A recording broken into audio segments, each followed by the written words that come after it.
25번 고객님 창구로 와주세요. 분식집을 하며 매일 그렇듯 농협에서 입금을 하고 잔돈을 받고 오는 윤말순 씨. 근데 창구에서 일을 보던 직원이 말순 씨 뒤쪽을 보고 화들짝 놀랍니다. 무슨 상황인지 도대체 이해가 안 가는 말순 씨. 그 순간 조용히 직원이 통장을 건네는데 종이 한 장이 껴 있습니다. 말순 씨는 이 종이를 보고 충격에 빠져 떨리는 심장을 부여잡은 채 자리에서 일어납니다. 도대체 은행에서 무슨 일이 일어난 걸까요? 이야기 시작 전 구독과 좋아요를 눌러주시면 영상 제작에 큰 힘이 됩니다. 그럼 지금 바로 시작하겠습니다. 아침 장사를 마친 윤말순 할머니는 평소와 다름없이 농협지점으로 향했습니다. 35년째 운영해온 말순 분식의 하루 매출을 입금하고 내일 잔돈으로 쓸 동전과 소액권을 교환받는 것이 그녀의 일과였죠. 시장 통해서 농협까지는 걸어서 10분 거리. 오늘도 가방 안에는 김밥과 어묵, 잔치국수로 번 현금들이 두둑하게 들어있었어요. 동네 사람들 사이에서는 말순 할머니를 현금 부자라고 부르기도 했는데 그런 소문이 누군가의 귀에는 다르게 들렸을 수도 있었죠. 농협 문을 밀고 들어서며 번호표를 뽑는 말순 할머니. 띠링하는 익숙한 소리와 함께 11번이 나왔어요. 전자음성이 울려 퍼집니다. 11번 고객님, 3번 창구로 오세요. 창구 직원은 20대 후반쯤 되어 보이는 여성이었어요. 말순 할머니가 통장과 현금을 건네자 직원이 화면을 확인하기 시작했습니다. 그런데 몇 초 후 직원의 표정이 갑자기 굳어졌어요. 직원은 조심스럽게 창구 위에 놓인 조그만 거울로 대기석 쪽을 살펴봤습니다. 그리고는 급하게 하얀 종이에 뭔가를 적기 시작했어요. 손이 약간 떨리는 게 눈에 보일 정도였죠. 글을 다 쓴 직원은 종이를 접어서 통장 사이에 살며시 끼워 넣었습니다. 말순 할머니가 통장을 받아 쪽지를 펼쳐보는 순간 온몸에 소름이 돋았습니다. 절대 뒤돌아보지 마세요. 신고했습니다. 그대로 앉아 계세요. 직원의 진지한 표정과 떨리는 손을 본 말순 할머니는 본능적으로 위험을 감지했습니다. 뒤돌아보고 싶은 마음을 억누르며 휴대폰 검은 화면을 거울 삼아 슬쩍 뒤를 살펴봤어요.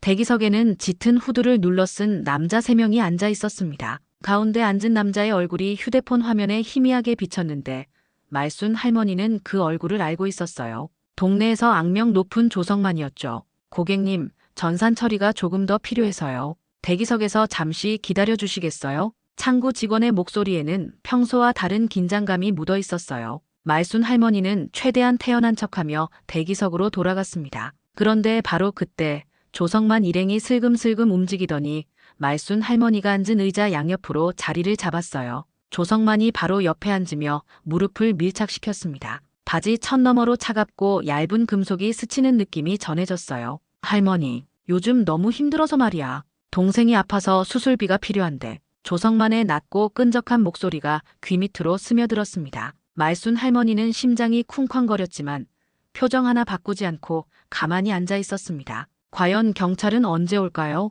그리고 다리에 닿은 그 차가운 물체는 정말 칼일까요? 하루 전까지만 해도 말순 분식은 그저 평범한 동네 분식집이었습니다. 시장통 모퉁이에 자리 잡은 이곳은 새벽엔 화러차 아저씨들이, 오전엔 장보러 나온 할머니들이, 점심엔 학생들과 기사님들로 북적였어요. 김밥 한 줄에 500원, 어묵 한 꼬치에 200원. 착한 가격에 푸짐한 인심까지 더해져서 단골들이 계속 늘어나고 있었습니다. 말순 할머니는 현금 결제가 많다 보니 매일 아침 농협에서 매출을 입금하고 잔돈을 교환받는 것이 일과였어요. 새벽 4시에 일어나 육수를 우리고 아침 장사가 끝나면 농협으로 향하는 것이 하루 루틴이었죠. 이런 규칙적인 생활 패턴이 누군가에게는 기회가 될 줄은 꿈에도 몰랐어요. 말순 분식 할머니는 매일 아침 10시에 농협에 간다. 현금을 많이 가지고 다닌다는 정보가 나쁜 마음을 먹은 사람에게는 표적이 될 수 있는 정보였던 거죠. 단골 손님 중에는 조성은이라는 여성이 있었습니다.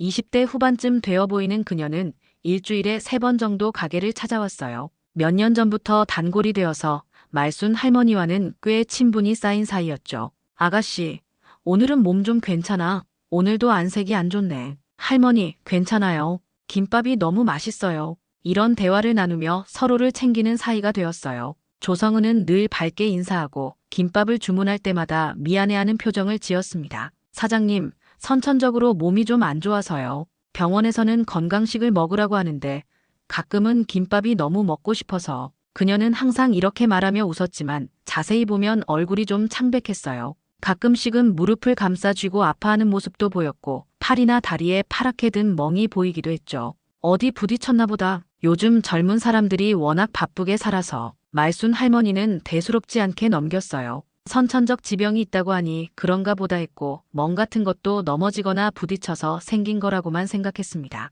반면 조성은의 오빠라는 조성만은 동네에서 악명이 높았어요. 먹고 도망가기는 기본이고 취해서 욕설과 폭행을 일삼았습니다. 학생들한테 돈을 뜯는 일까지 해서 파출소를 몇 번이나 들락거린 사람이었죠. 말순 할머니도 가끔은 불쌍한 마음에 공짜로 김밥을 쥐어준 적이 있었지만 그런 선의조차 당연하게 여기는 사람이었어요. 그런데 한 달 전부터 조성은이 가게에 나타나지 않았습니다. 늘 일주일에 3번은 오던 단골이 갑자기 사라진 거죠. 또 몸이 안 좋아서 집에만 있나 보다. 그래도 김밥 정도는 먹어야 할 텐데. 말순 할머니는 그저 걱정만 하며 장사를 이어갔습니다. 말순 할머니는 그저 걱정만 하며 장사를 이어갔습니다. 하지만 그 사이 동네에는 이상한 소문이 나기 시작했죠. 매일 은행에 가는 할머니를 보고 저 분식집 돈이 그렇게 많댄다. 저 할머니 현금 부자란다 등등. 이런 소문들을 할머니는 전혀 신경 쓰지 않았지만 할머니가 전혀 모르고 계신 사실이 하나 있었죠. 조그만 동네이긴 하지만 이런 소문으로 인해서 누군가의 표적이 될 수도 있다는 것을요. 다음 날 말순 할머니는 평소와 다름없이 농협 업무를 처리하러 갔습니다. 오늘도 어제와 마찬가지로 현금을 입금하고 내일 장사에 쓸 동전과 소액권을 바꾸는 일상적인 은행 업무였어요. 어제 매출이 꽤 괜찮았네. 김밥 재료도 더 사야겠고. 말순 할머니는 속으로 생각하며 창구 직원에게 통장과 현금 뭉치를 건넸습니다. 박다연은 능숙하게 돈을 세어가며 전산 작업을 시작했어요. 입금 47만 원, 동전 교환은 5,000원권 10장을 100원짜리로 바꿔드릴게요. 일상적인 업무 처리가 진행되던 중 박다연이 갑자기 창구 위 작은 거울을 슬쩍 보더니 표정이 굳어졌어요. 그리고는 재빠르게 종이에 뭔가를 적기 시작했습니다. 고객님 잠시만요. 박다연이 종이를 접어서 통장 사이에 끼워 건네주었어요. 말순 할머니가 쪽지를 펼쳐보는 순간 심장이 덜컥 내려앉았습니다. 절대 뒤돌아보지 마세요. 신고했습니다. 그대로 앉아 계세요. 말순 할머니는 본능적으로 뒤돌아보고 싶은 충동을 억누르며 휴대폰 검은 화면을 거울 삼아 뒤쪽을 살펴봤어요. 대기석에는 후드를 눌러 쓴 남자 3명이 앉아 있었고 그중 한 명은 분명 조성만이었습니다. 전산 처리가 끝났어요. 대기석에서 잠시 기다려 주시겠어요? 박다연은 말순 할머니에게 눈빛으로 마치 조심하라는 듯한 사인을 주며 이야기를 이어갔습니다. 제발 조금만 버티라는 눈빛 같았어요. 말순 할머니도 그 간절한 시선을 읽을 수 있었죠. 박다연의 안내에 따라 말순 할머니는 대기석으로 돌아갔습니다. 평소 같으면 업무가 끝나면 바로 나갔을 텐데 오늘은 뭔가 다른 절차가 더 있는 것 같았어요. 대기석에 앉자마자 조성만 일행이 슬금슬금 움직이기 시작했습니다. 자연스럽게 말순 할머니 주변으로 자리를 옮겨 앉으며 포위망을 만들었어요. 조성만이 바로 옆자리에 앉으며 말을 걸어왔습니다. 할머니, 안녕하세요.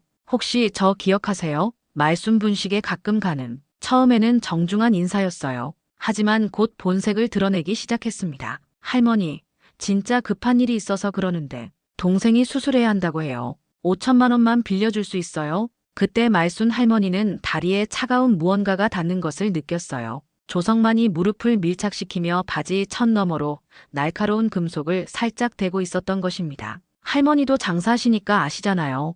요즘 세상이 얼마나 팍팍한지. 우리도 이러고 싶지 않아요. 목소리는 간절해 보였지만 실상은 노골적인 협박이었어요. 말순 할머니는 최대한 침착함을 유지하려 노력했습니다. 아, 그런 큰 돈을. 은행에서 확인을 더 해봐야겠는데. 바로 그때 창구에서 박다연이 다시 손짓했어요. 고객님, 전산상 확인이 추가로 필요해요. 잠시 다시 오시겠어요? 조성만이 따라서 일어나려는 순간 다연이 단호하게 말했습니다. 거기 남자분 일행이세요? 아니신 것 같은데요. 개인정보 때문에 창구 업무는 본인만 오실 수 있습니다. 가족이셔도 기다리셔야 해요. 이 한마디가 말순 할머니에게는 생명줄이었어요. 과연 이 위기 상황을 어떻게 넘길 수 있을까요? 창구로 다시 불려간 말순 할머니에게 박다연이 낮은 목소리로 속삭였습니다. 비상벨 눌렀어요. 조금만 더 버티세요. 그 말을 들은 순간 말순 할머니는 조금의 희망을 느꼈어요. 하지만 경찰이 오기까지 이 상황을 어떻게 버텨야 할지는 여전히 막막했습니다. 다연은 본격적으로 시간을 벌기 시작했어요. 할머니, 죄송한데요. 오늘 전산이 좀 느려서 시간이 걸릴 것 같아요. 평소라면 금방 끝날 동전 교환 업무를 최대한 늘려가기 시작했습니다. 동전 포장은 어떤 걸로 해드릴까요? 500원짜리 몇 롤, 100원짜리 몇 롤 필요하세요? 신분증 다시 한번 확인해도 될까요? 전산에서 추가 인증을 요구하네요. 잠시만 기다려주세요. 뒤쪽 대기석에서는 조성만이 점점 초조해하고 있었어요. 처음에는 가만히 앉아 있었지만 시간이 길어지자 다리를 떨기 시작했습니다. 뭐가 이렇게 오래 걸려? 일당들도 불안해하며 농협 출입구를 번갈아 살펴보기 시작했어요. 혹시 누가 신고한 건 아닌지 의심하기 시작한 거죠. 그때 다연이 두 번째 쪽지를 슬쩍 건네주었습니다. 뒤에서 계속 보고 있어요. 창고 아래에 안전 공간 있어요. 제가 서류 더 필요라고 하면 그대로 앉으세요. 말순 할머니는 작게 고개를 끄덕였어요. 바로 그때 농협 자동문이 조용히 열리며 평복을 입은 남자 두 명이 들어왔습니다. 겉보기에는 일반 손님처럼 보였지만 걸음걸이나 주변을 살피는 모습이 보통 사람과는 달랐어요. 경찰이었습니다. 두 사람은 자연스럽게 흩어지며 대기석 주변에 자리를 잡기 시작했어요. 하지만 아직 조성만은 눈치채지 못하고 있었습니다. 고객님, 서류가 더 필요해서요. 의자에 잠시 앉으세요. 다연의 신호에 따라 말순 할머니가 창고 아래 안전한 곳으로 몸을 낮추려는 순간이었어요. 조성만이 뭔가 이상함을 감지하기 시작했습니다. 뭔가 이상한데 저 사람들 손님 맞아? 일당 중 한 명이 조성만에게 속삭였어요. 평복 경찰들의 움직임이 일반 고객과는 다르다는 것을 눈치챈 거죠. 조성만의 눈빛이 점점 날카로워졌습니다. 그리고 천천히 허리춤에 손을 가져갔어요. 뭐야, 이거 함정 아니야? 긴장감이 극도로 고조되는 순간 말순 할머니는 창고 아래에서 숨을 죽이고 있었고 다연은 비상벨을 누른 상태에서 상황을 지켜보고 있었습니다. 과연 이 위험한 대치 상황이 어떻게 끝날까요? 조성만이 정말로 흉기를 꺼낼까요? 조성만이 접이식 칼을 꺼내며 위협을 가하려는 순간 평복 경찰들이 움직였습니다.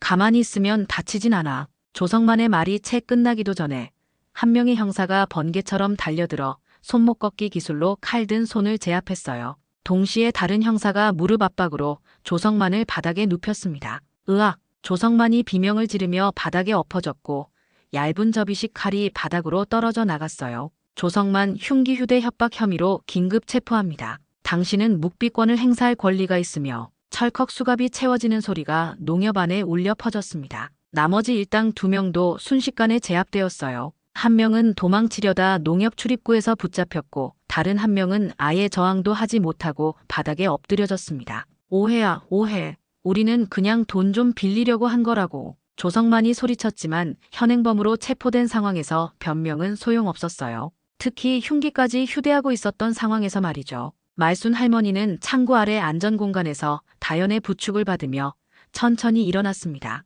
다리에 힘이 빠져서 제대로 서기도 힘들었어요. 할머니, 괜찮으세요? 정말 무서우셨죠? 고마워요, 정말. 당신이 아니었다면 어떻게 됐을지. 말순 할머니의 목소리는 떨리고 있었지만 안도감이 가득했습니다. 농협 안은 잠시 소란스러웠지만 다른 고객들에게는 다행히 피해가 없었어요. 직원들이 재빨리 상황을 정리하고 일반 고객들을 안전한 곳으로 대피시켰습니다. 경찰은 현장에서 증거물들을 수집하기 시작했어요. 조성만이 사용하려던 접이식 칼, 일당들의 휴대폰, 그리고 농협이 CCTV 영상까지 모든 것이 증거가 되었습니다. 피해자분 병원 검진부터 받으시고 진술서 작성은 나중에 하셔도 됩니다. 하지만 형사 한 명이 뭔가 이상한 표정을 지으며 조성만의 휴대폰을 들여다보고 있었어요. 이거 할머니 사진이 여러 장 있네요. 며칠 전부터 찍은 것 같은데 미행 사진들이었습니다. 말순 할머니가 농협에 오는 모습, 분식집에서 나오는 모습까지 몰래 찍어둔 사진들이 가득했어요.